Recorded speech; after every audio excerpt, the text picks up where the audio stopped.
Mbote mingi bandeko balandi émission ya yambo ya wabino ndeko Tata Lubongi na kombo ya solo tolokuta. Na lokoto ya français babengi vrai ou faux. Émission wapi esalemi na tina ya kosalisa bandeko banso na mokili mobimba oyo bazali koyekola Tata Simon Kimbangu. Lelo tokosolola na mae o itali banzembo ya bandeko na biso ya bakimbangiste. Kuna nde mutuna eyaki na tina ya koyeba soki solo banzembo na bango egoutaka epai ya Tata Nzambe. Nde kuna tozwaki invité na biso na mokolo moye Tata na biso Eduardo oyo ayebani na kombo ya Papa Manzwangani. Tokopesa liloba poete awa kopesa biso l'explication na mai o itali sujet na biso ya mokolo moye. Mbote papa. Mbote. Topeso liloba na tina ya komeka kopesa biso éclaircissement na mituna oyo tozwi na bandeko na tina koyeko na Tata Simon Kimbangu na maitali nzembo yo olobi nini. Na remercier yo na ndenge opesinga parole na contexte ndenge olobeli likambango. Donc pona yo etali ba nzembo donc na ndenge ya lingomba na biso banzembo na lingomba na biso ezalaka banzembo moko inspiré. Donc yango nde réponse à liboso na kopesa epai na yo. Merci beaucoup Nandenge opesi sur réponse Kasolinto yeba soki banzembo yango ezali inspiré yango esali makandenge nini pamba te toyebi te nzembo oyo ezali inspiré et ko utaka epai ba onjelu donc mekana nko yebisa ba téléspectateur o bazali kotala sona tango yo ndenge nini yango esali melaka pona o etali problème ya inspiration banzembo donc banzembo ezalaka na inspiration ezana ba catégorie ebele inspiration ezali eloko teke ndenge ba msusu balobelaka ki composition na lingomba na biso ba to composer banzembo te na lingomba na biso banzembo ebele ezomaka na inspiration ngo elobi nini donc ezali na ba sens ba msusu batulaka banzembo na koyoka bamsusu batulaka banzembo na ndoto bamsusu batulaka nzembo na komona donc bamsusu ezali système msusu oyo ngai moko na ko expliquer ngo bien te ezala automatisme moko ezala ke esprit moko eza kotinda yo oza koyemba nzembo sans le vouloir sans oyeba ke ozo koyemba nzembo na volonté na yo moko. Mais okoya koyeba ngo après soki nzembo esili wana tango oya komizongisa yo moko na bonzoto okoyeba ke nzembo yo nazali koyemba nana yemba mate nde wana okoyeba ke nzembo yo na tui ya kotswa. Mais pona ko expliquer yo nini ya inspiration ba nzembo muto ya zwaka inspiration ba nzembo so azali kotswa nzembo akoki kotswa 10 nzembo na 5 minutes. Tandis que na composition nzembo mutu akosala po composer nzembo akosala journée moko tam sous 2 jours tam sous même une semaine pour composer nzembo. Mais l'inspiration akoki koyoka neti oyo bayoka kaneti ngai dans 5 minutes na kotswa 10 nzembo na bavoix nyeso. Merci beaucoup siko banzembo yo zwa kongo na style nini. Est-ce que oyoka kamingongo to omonaka na vision ba angelu ba ye ba pesi yo nzembo to ndenge nini? Merci na motuna na yo pona ngai nayokaka ya koyoka donc na vandi boye okoyoka mato efungwami nazali koyoka donc ba chorale za koyemba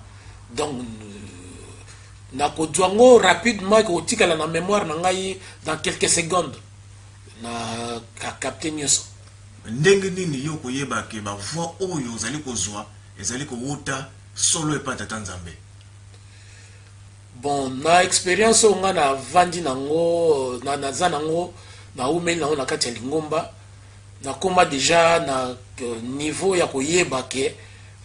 même nzembo ya koyoka na koyoka ta ya mo nzembo mosusu na koyeba ke nzembo yo ezali ya kofonde ou bien ya koyoka po phénomène nango ezalaka na kati ya nzoto okosentir nzoto na yo ekokoma ndenge mosusu donc okosentir makambo okosentir na kati ya nzoto na yo moko na bomuto boye komona ngo oyeba kutu te donc nayebi te moyen na koexpliquer yo phénomène nana na boye eza un peu difficile sikoyo ebandaka boni obanda kozwa nzembo mpona kozwa nzembo mpona ngai personnellement ezali eloko moko ya famille donc mama na ngai babotama bamapasa donc leki na ye mama na ngai azali ntimba me leki na ye ya nzuzi ye nde azalaka kozwa nzembo na kintwadi na lingomba na biso ya kimbangisa ntango wana bamista fosi bazalaka ye azalaka kozwa nzembo après mama ye kozwa na continuité ya mama na ngai ngai mpe na bandi kozwa sikoyo tomoni banzembo oyo zwaka ezalaka na bavoi ebele tomoni basse ezali ténor ezali alto ezali soprano ezali sikoyo toni toyeba ntango banzembo yango eyaka par voix ou bien eyaka mbala moko ndenge moko po ete ozala na capacité wana ya kokanga yango mpo na ngai personnellement nazwaka yango na bavoi nyonso donc eyaka na bavoi nyonso mais banzembo mosusu mpe bazali neti nazalaka na moninga na ngai moko mpe tozwaka ne banzembo ye abandaka na soprano ya pamba ye abandaka kozwaka soprano ya pamba apres okomona akoya epai na ngai tokomeka kotia ntango mosusu apesi ngai yango aexplike ngai omona na mbokasi ya nzambe ndenge ezalelaka omona ngai naye kodwile bavoi mosusu oyo ezangaki donc naye koreprendre nzembo na ye mobimba ya nzembo na ye naye kodwila yango bavoi nyonso mpe ezalaka nango ntango mosusu ezalaki kozala ntango mosusu ya dwi couplet abosani refrain ekoleka ntango mosusu semaine mobimba aza komona te ntango mosusu ngai nakokozwa mpe couplet mais ya ngai na ndenge na ngai naza kozwa nyonso mais baninga oyo tovandi na bango ezalaki kolekela ndenge wana ndenge nakoexplike bazalaki komona bandi couplet abosani refrain omona ntango mosusu ekoya ngai naye mpe ntango mosusu kozwa refrain mobimba ya nzembo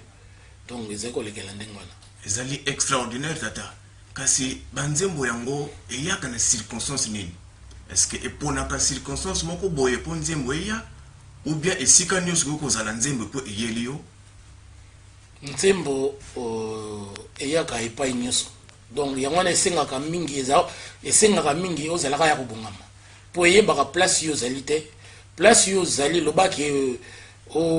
oanie yango ke obeta kara ke okipe te mais sino te eyaka place nyonso ozali ekozwa ekoyela yo sikoyo ntango eyaka wana na minute wana sikoyo na support nini otyaka yango mpo ete oconserve yango ebonga te na nga personnellement soki namoni eye nazwaka ngo na banda koyemba ngo ntina ya kotia ngo na papier donc soki nayembi yango ata 5 fois 10 fois okomona etikali mais soki naa na papier te sur le champ na bando continue ntina ya komona papier to bic soki nakomi wana etikali mpo soki natali kaka baécrit okomona voix na ton eye. Donc jusqu'à présent, au cause de l'homme, combien de banzembo oyozwa? Jusqu'à présent, en tout cas, ngai moko na yebite mais vraiment ezebele. Banana bandai na yebite ezebele. Na go compter ba 2000 à 3000 dans ici. Siko catégorie ni na banzembo zwaka pamba te to moni banzembo ya louange ezali, ya adoration ezali, ya lamentation ezali. Na sepeli na motuna ndenge tuninga na sens wana pona ba niveau ya banzembo ngai nazwaka mingi loka na mona ya koreki biso na kati ya koreki souvent eza chorale moko ya mabondeli donc banzembo ebelo yelaka biso na kati ya koreki mingi ezalaka ya mabondeli donc tozwaka banzembo ya mabondeli mais tozwa mpe banzembo ya langue donc ya minoko mosusu à part banzembo ya mabondeli. En parlant de banzembo alors comment okoki kozwa nzembo oyo ya monoko na yo te okangi yango pe opesi yango na baye oyo esengeli bayekola yango ndenge nalobelaki yo na ebandeli papa Donc nzembo tango yaka tango zoko yokango mémoire et turango rapide. Donc tango na dû yango na komi na ngai tango nazalaka na Gisasa tozalaka na ba Bovik ba Makela ba Clément. Donc ceux qui na dû nzembo nazalaki ngai moteke na bombi yango surtout ngai personnellement mutu nazalaka kozala na ye pembeni azalaka koepole ngai na banzembo ezalaka papa Makela yende soki na komi na pesi ye vraiment azalaki na mémoire moko so ezalaki un peu sophistiqué po ye azalaki kokanga nzembo. Donc ata ngai ton ebungi meye ezako bunga te. Donc yende azalaki koepole ngai yango na point wana banzembo ezaka donc eza ya langue ezala ya langue te ezomaka ndenge nzembo nyonso ezomaka. Sikona lingomba kimbangiste elobami tango ozali kozwa nzembo to message ezali kouta likolo soki ba toucher yo automatiquement message wana to nzembo wana ebungi. Est-ce que c'est le cas? Ah ouais, ezalaka ndenge wana soki ozali déjà na niveau wana soki moto asimbi yo to atuti yo carrément okomona nzembo ekei yango wana eza kozala souvent place ya yo moko ozali. Et puis personnellement soki ngai nazalaka soki na constate ke naka komona su bien te ke neti phénomène wana elingi koya nazalaki ifo na déplacer nakende place ya ngai moko mpo nakozala na kimia. Donc oyebaka ntango phénomène wana ezali koya yebanaka.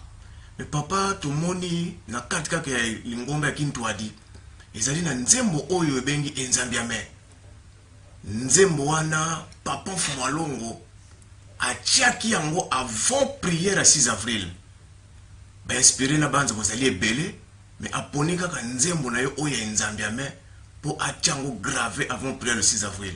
Vous pouvez expliquer biso pona nini portée spirituelle na nzembo wana?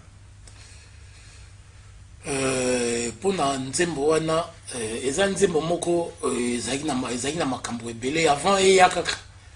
Donc liboso nazwaka so couplé ya pamba mais nazalaki so na koyemba na ndako nazalaki kolela pamba sans le vouloir. Donc nazalaki koyemba maya miso kobima ngo ndire babeti ngai mais nazalaki ko comprendre te mukolo moko na vandi na mbeto na komaka ngo kuti na chambre pour le quoi nazalaka na crête na chambre na komaka na likala na komi couplé après na komana refrain. Donc koyemba na nzembo wana namonaka mongongo ekei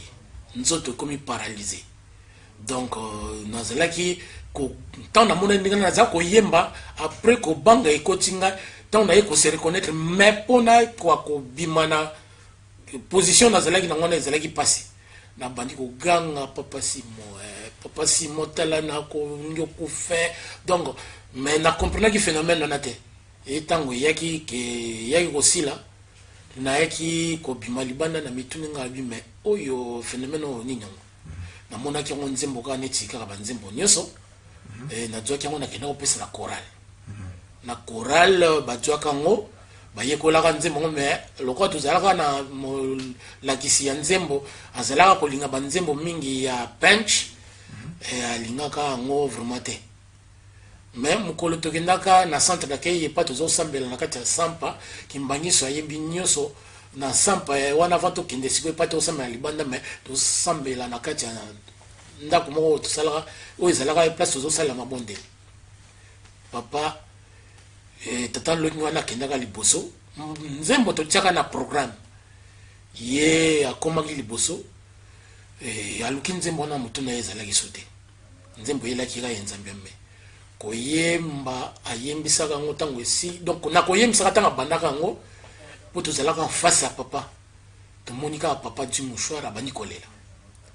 papa bandi kolela nga bandi kolela vraiment mouchoir aza kolongola tango biso nso toyembi te tosilisi tobangi tango adwaki micro alobelaki nzembo wana et apesaki yango valeur nango yango etikalaki ti na mokolo lelo. Mais importance en nzembo wana nde moko papa kaka nde muta yebaki yango po ayebaki tina nini yakende ko tina na ba prière ningo lobele ye moko kaka muta yebaki tina ya nzembo wana. Merci beaucoup papa Manzangani Pambate et loko ya ndengwana ni ngomba kimbangiste ezali lisekite. Mais tout moni kaka na cadre ya banzembo papa banda kolinga mingi banzembo na yo. Secret nezali wana alors que ben inspiré boza ebele. Pona point wana ngai mo na komitu na nano. Po banzembo na koloba sur 3 quarts. Ya banzembo oyo nga na zwa. Na koloba 2 quarts ezali banzembo oyo papa zaika kolela po ngai banda na koteli na lingomba na bomwana na tikala mona papa lela te na maya misu vraiment ki banda kolela boye pamba mais na banzembo ye azaro pesa ngai vraiment azaki kolela ya mingi donc ezalaki donc soka bani koyemba yango kaka etoto yembi yango ati zala zana kanda ya ndenge nini ezala siliki ndenge nini soki koreki koralo ya ngai pa ya bana ya bakimbongiste soki toke koyemba liboso ya papa azalaki kaka kobima azalaki ata aza na pasi ya ndenge nini soki toke toyembi na banzembo ye aza kopesa ngai ofumona abima donc wana nga nayebi te ye nde mutu ayebi ntina nini ye azalaki apesaki aza kopesa banzembo wana mpo ekwa enfin kobikisaka mwa bato ebele na kati ya mokili. Mais parmi la carte nebino ba inspiré moi jalousie ezalaki te ya komona ke papa abana kosinteresse mingi kaka na banzembo na yo ya mabondeli bamonaki yango mwa mpona motuna wana nakoloba to alingomba eli mosanto mais jalousie ezizangaka nango te pai nyonso ezalaki kozala nango mais bambuta na biso bayebaki ndenge nini ya encadrer biso po tokoka kozala tokoya vraiment na ke jalousie ya makasi te na kote biso bato nzembo siku na majorité ya banzembo na yo ozwa yango na zamba ntango bandi kokenda bakoloni ou bien na ndako kaka banda kozwa bainspiration wana banzembo ebele ezwameli na bakoloni na ndako mpe mais mingi na bavoyage nyonso toza kosala soki toke voyage ezalaki komonaki tokokoma na voyage kovanda kuna batanto bajour tokosala kuna mokolo tokozonga kisasa vraiment toza kozonga na kamwa valise ya monene na banzembo mpo banzembo nazalaki ngai moko te Marc Clément aye na kati Bovic aye na kati ya Charlotte aye na kati donc banzembo bazali ebele donc na kati ya groupe na biso ya koreki donc toza kozonga vraiment na kamwa richesse wana. Merci beaucoup totali su nzembo ya nzambiame nzembo wana esali émotion na période nango na yebite soko zo se rappeler na nzembo wana ozwamaki yango ezwamaki ndenge nini epona nini yango ezalaki na émotion makasi nzembo wana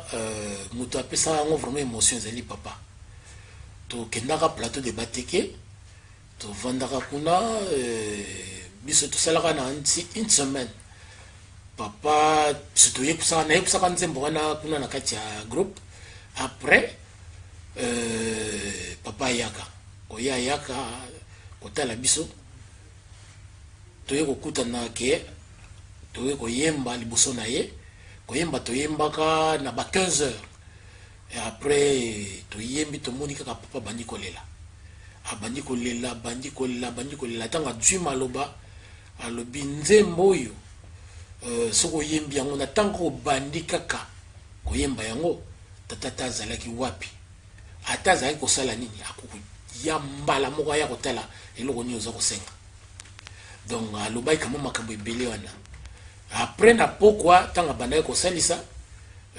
ngai navandaka na kati ya groupe place ovandaki aye aluki ngai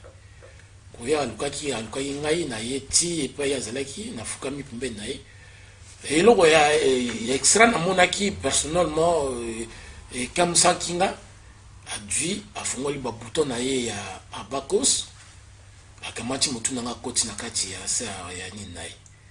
donc navandaki wana plus de moins nasalaki 30 minutes na kati ya bakos na ye après aye kotianga elembo ntango asilisaki mpo bato nyonso azalaki kosalisa na ntango wana bazalaki koya aza kokende mpa bato te bato ifo baya epai biso tozalaki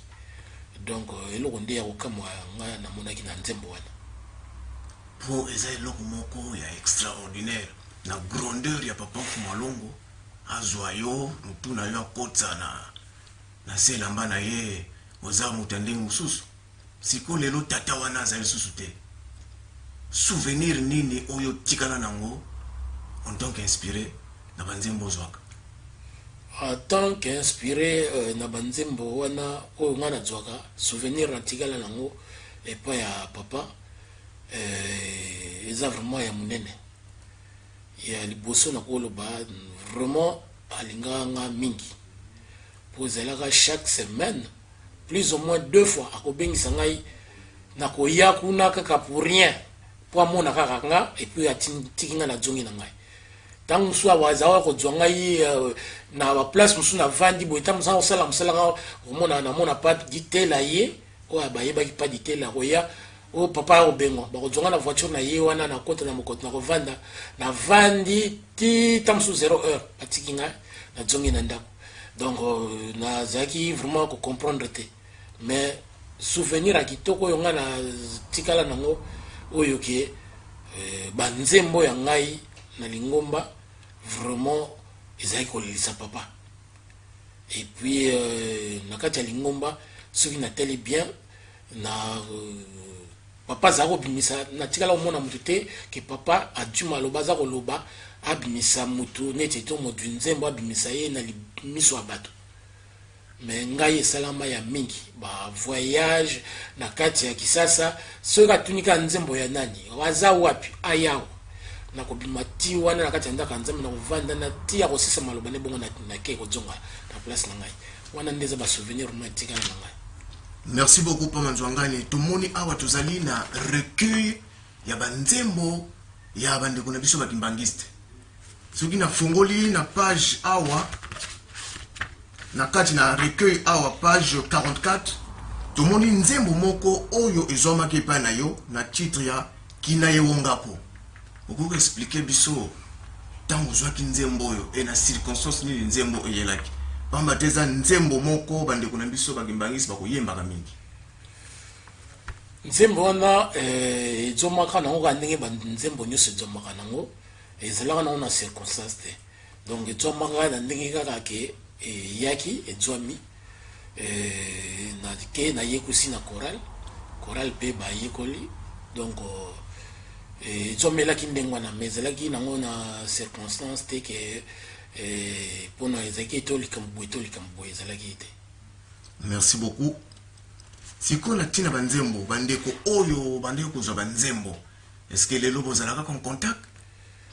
Tozalaka en contact po ya biso eza wana baza famille epai nanga eza famille po na tout moment ifuna lieba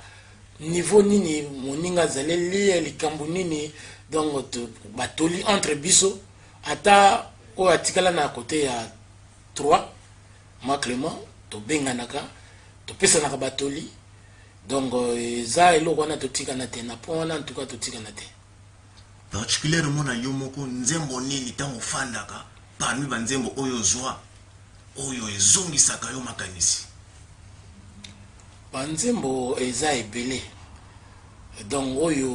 ezongisaka makanisi donc eza nzembo par exemple ya Tatado Mbilaku Yambo ezali nzembo wana nakanisa yango tokendaka nkamba tovandaka toyembaka yango plus ou moins nakoloba 5 heures du temps quelque yemba pendant 5 heures bando kama ki papa za kosalisa kokotsa bato na kati ya kilongo bokata te bo donc il faut bo yemba so bo dîner ton abimi atali bino bo matis donc olembi mais oza ko yemba ngo kaka donc nzembo wana personnellement na lobaka ke zalaki na lielo mosusu donc na ndenge ke papa alingelaka ngo vraiment mingi donc namonaka ke ezalaka tikaka kama souvenir na mutu na ngai. Papa Nzwangani ndenge tochi koloba yo ozalaki mutu moko fale batya yo na monimo moko boye pamba te soki totalika na recueil ya banzembo na yo eza na kasha nde mosusu tomoni nzembo ya Alléluia nzembo wana pe papa alingaka yango mingi ezwamaki epa na yo okokoza na historique ya nzembo wana. Bon, nzembo wana ndenge nalobi eza nzembo ya liboso te ya ezwamaki ya langue mpo banzembo ya langue ebandaki donc nakoloba na kati ya lingomba ya kintwadi moto ya liboso oyo azwa banda banzembo ya langue ezanga donc na banda banzembo ya langue donc na kinkewa tokendaka kinkewa papa tindaka biso tokende kinkewa tokendaka mpona kosala mosala kuna na bana basi na bana mibali kuna banzembo ezwamaka ba ushungu yungu ishang donc ezwamaka kuna tozwaka banzembo ebele na banzembo mosusu mpe bazalaka kuna mais bozongi na biso papa abongisaka eloko mosusu ndenge toyokelaka papa alingaka koya komona na biso donc papa Simon Kimbangu alingaka koya le vendredi wana po aya akutana na biso boye ndenge oyo nakoloba ezalaki na monoko ya ye moko papa talobelaka biso mais bamuta batwilaka ngo na ndenge mosusu sango yaka na kisasa ke bana na kinkewa bakosala mobulu alors mankako asengaka ke tobima kobima toza kobima mpo tozonga kisasa toye kokutana na papa auta kisasa aza kokende kinkewa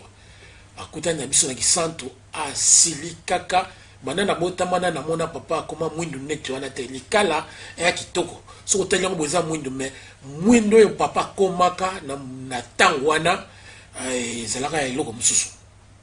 donc asili kaka na ndenge moko ya kosakana te tiye koloba bi papa alingaki aya lelo ye moko alingaki amona na bino boye na misu na misu na bino boye bobimeli mpona nini donc papa ari akwai koexplike ana mais bon esengaki tozonga papa pe voyage na azala kolinga oya loko alinga koya kinkewa adwi biso azongi na biso ti il fallait toyaka tobima kisasa mais papa boyi akomi na biso na kazangulu adireka alobi tokolala lelo na kazangulu tokobima kisasa te kolala bato ya kazangulu mpe bayebaka eloko te ke papa koya ke nini toyeka tokoti voiture na bacamion directement na ndako ya nzambe na kati epai paroisse ezalaki sango epanzani na aire wana kaka bandimi ya bamboka nyonso pembeni bayaki wana babandi kosala nini ya kosambela na butu wana ntina ntongo epalaki banzembo wana ya oshungu ebimaki wana na banini donc banzembo ya langue eza banzembo ebele vraiment oyo nazwa basongoluke lelouchage donc balangue banzembo ya langue eza ebele oyo ke papa azalaki kolinga moni neti oyo ya pape chenou da 3 ntango utala la goudria wana nyonso donc eza banzembo oyo ezomaka mais tozalaki banzwi nzembo ebele ndenge nalobelaki yo bama Clément Bovic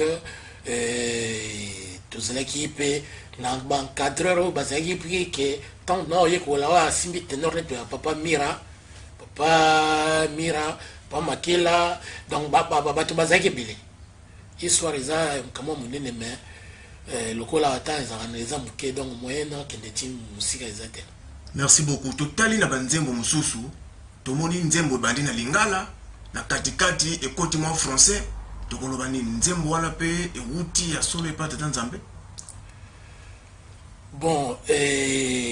nanga nakoloba personnellement ekozala lango mpo nga nazwa nzembo ya langue na kikongo donc couplet lango eza langue mais refrain nango eza kikongo esangala te mais ekabwana vraiment ke couplet eza langue mais refrain eza kikongo wana nayebi te personnellement moyen na korépondre wana nayebi te eza mabomami ya tata nzambe ye mutu ayebi soki eza ndenge wana soki ndenge wana te me na ngai personnellement lokola aza na kamwa expérience wana nayebi na korépondre te makambo nzambe eza très compliqué. Siko on dehors ya banzembo okozwa mpe vision mosusu te pamba te tomoni ntango bokendaka na bakolonie ozwaka schéma moko boye nayebi te soki ezali ya voiture soki ezali schéma nini wana pona makambo futur ezali lipe bongo. Bon wana ndenge papa alobaka donc que Badjunzembo baba savant en tout cas bon nanga personnellement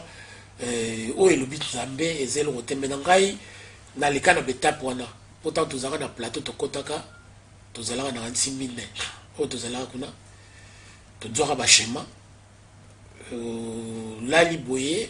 bako la kisoki tala boye boye boye sala boye dessiner boye oyo eloko boye za pona boye boye donc na tongo la muki odi lokwa na yebi comment ko dessiner na sali ba dessin na sali ba croquis nyoso o to joka to pesa pa papa yende mtabomba ngo. Ah, merci beaucoup. Siko banzembo tango zwa kango eyaka avant événement ou bien après événement. Banzembo ya kozwa personnellement eza ba prophétie o eza na côté prophétie et yaka avant et le baranan makambu o ekoya ko salima après mais yaka après événement te na ngai ndinga yebeli po banzembo belé ya lingombo itwa makambu msuto ko mona lelo so laneli banzembo se yemba makala mais eza ko lobela makambu yango sto ko vivre lelo. Donc nana mona teke nzembo événement yé bon ya ba misusu na yebité pour le moment pour ba nzembo ba na kin to di ba comme belé biso na période na biso papa tango apesa biso test ya ba nzembo a bengisa biso nga kanisaka ke to ko ay ko zalaka ba 40 ou bien à 30 même ko le test wana zalaka to komanga 400 alors zalaka papa yimo ko soka yé a duyo l'équipe liboso donc moko liboso oyembele nzembo o yayoka et puis azalaki ko succéder ce qui a tali yoka ka boye tango bandika bikende ko vanda jonga côté kuna keno vanda la kuna donc musu atanga tel musu hotel mika kamwa bi yopo su jo nzembo banda mbula ni donc to zalaki wana zalaki test zalaki kolega donc yemoka mtaye bi ke oyo il y a le côté mais biso na expérience déjà to zanango na ko sentir déjà que nzembo yo yemba mais non ça va pas ezali kitoko mingi na koyoka yo pamba te banzembo ndenge lobeli yango ezali ko wuta likolo ezali eloko ya kosakana te kozana contact spirituel wana na tata Nzambe ezali eloko ndenge mususu siko tentole ba kino lelo ozwa kaka banzembo. Oui, qui tout le na joaka banzembo bien que à tout moment mais de temps en temps soyez ezomaka neti balikabo na ngai ezomelaka kaka na poto wa donc banzembo belé mususu ezomelaka na poto ke laksa en Afrique pour na tindaka souvent ba bande cassette en Afrique alors la chorale les a vraiment makasi mingi te donc na tindaka mingi na Afrique et ba mikako yeye ko lango kama mke siko esala kabino nini en tant qu'inspiré tango zo yoka nzembo na yo ezali déformé et pas ya bayembi et ça la rapace pour bon personnellement ce na ko loba ko so eza déformé eza passé pour na ko loba ndenge biso to yembela ngo ndenge biso to yo na ndenga na yokela ngo te pour so to yembela ngo ndenge par exemple biso to yokela ngo na kanisi batu tanga yoki ngo ko mona ke vraiment o ba ko yemba ba batu mususu quoi mais to yemba ngo kaka ke bon nzembo ila kai la kisami du fait que il fallait to yemba donc to yemba ngo andengo siko bino ba inspiré ko zwa ka retour te pas bon gelou pamba te angelo ko sepela te nzembo na ye ba déformer ngo ba retour wana yela kabino te bozwaka kumitungisa te na tina ya banzembo wana tomitungisa makaya trop pourtant so mona ce qui tant wana par exemple yeko bon to nzembo so yeko siangote ou bien au mona petam so mona 2 mois et o le resouté donc tant sous ba problème au mona bon ezaka na makambo belé eza mongamsu na wolo ba wa nanite siko bamsusu ezana soki alingi azwa nzembo maladi ye belé soit komi soki ndenge mususu yo pe eza le cas yanga eza le cas te pour un peu ce exemple que ndenge na lobaki bukozwa nzembo eza na ba sorte belé na peso par exemple ngai papa Nelson azalaka modu nzembo ya na jeteki mais ye azalaki koyoka na komona comme si tozalaka nde na lutendele abandi kozwa banzembo alandi nzembo tina potopoto kote ya bilanga ya nini akoti ti kota kota kitanga azongaki ntango asilisaki nzembo esili azongaka potopoto ajoki batitio ekataka maboko wana ejokisaka poso ejokisi ye donc mais amiyebaka te na ntango wana aza kokende kolanda nzembo mais ntango azongaka na miso nanga namoni vraimen ye moko komiseka toza koseka ye tolobi soki ngai boye en tout cas wana vomi ezonga mpo boye eza bien te mais ezali ndenge donc yalobi kozwa banzembo eza na baformule ebele donc sikoyo en tant qu'inspiré est-ce que osepelaka ndenge ozwaka banzembo ou bien ntango mosusu olingaka yango te eza likambo ya tata nzambe so nalobi na bunzoto soki totie na bunzoto entouré fona baye na nga mpo eza pasi eza vraiment pasi quoi pasi na ndenge nini okoexplike pasi wana ozwi privilège ya kozwa banzembo ozouta likolo normal fale oza na esengo mais privilège 1 nakoloba naki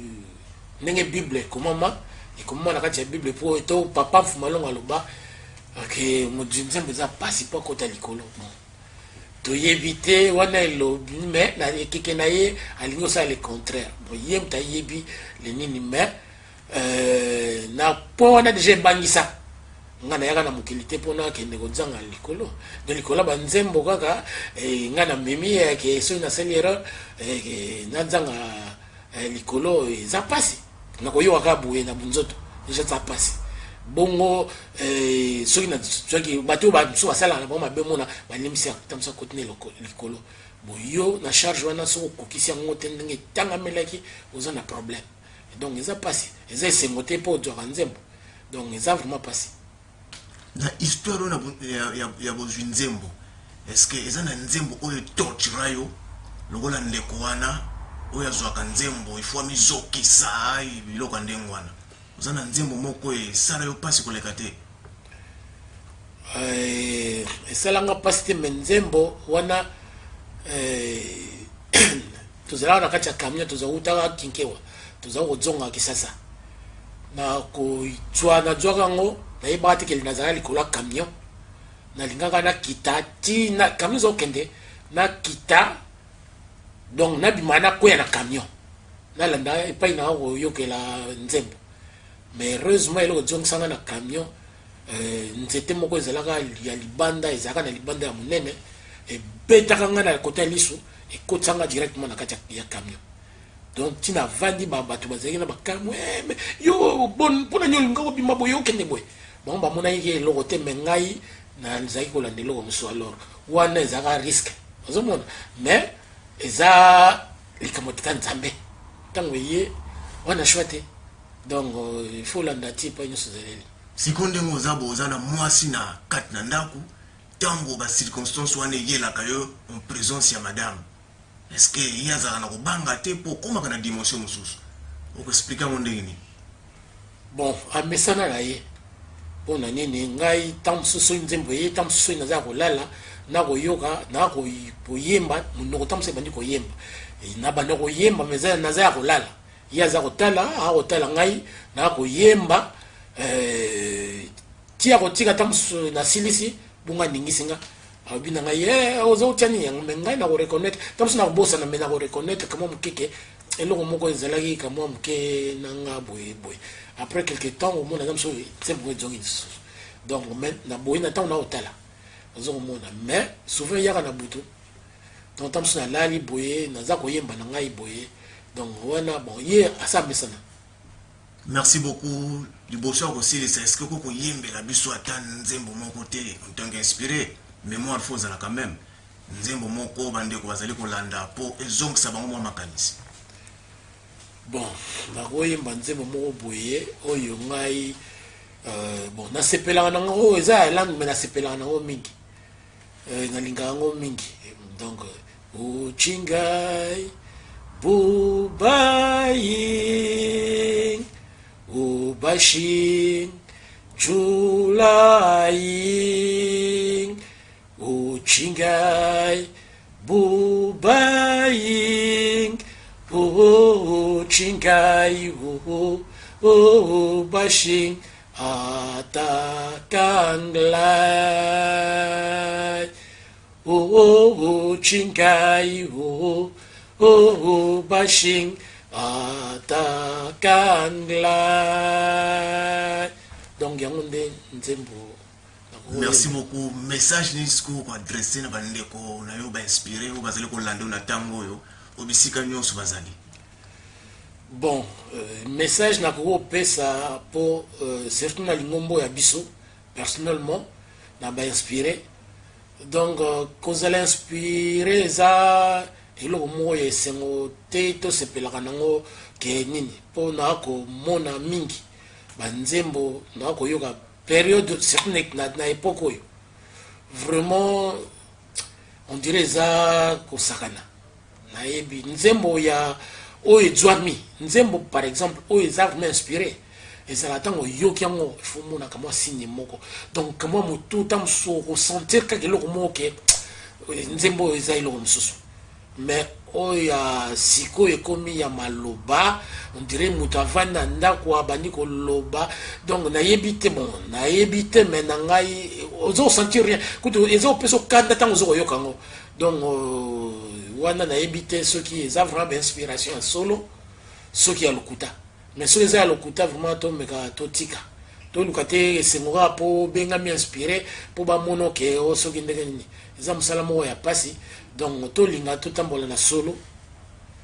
Et tout landelango na solo. Pour solo ka nem te on te ko long sem soki to landelango na ndenge ka po na lokumu eza passé. Donc, yango conseil na ko pesa e pa baninga. Merci beaucoup bandeko balandi émission na bino ndenge tolobaki ya solo to lokuta na lokoto ya français vrai ou faux.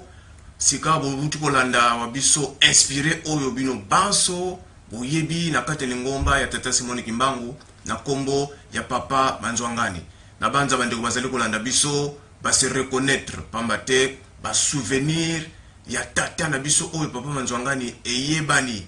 na yango wana ba tata na ba mama ndenge ezali tite émission na biso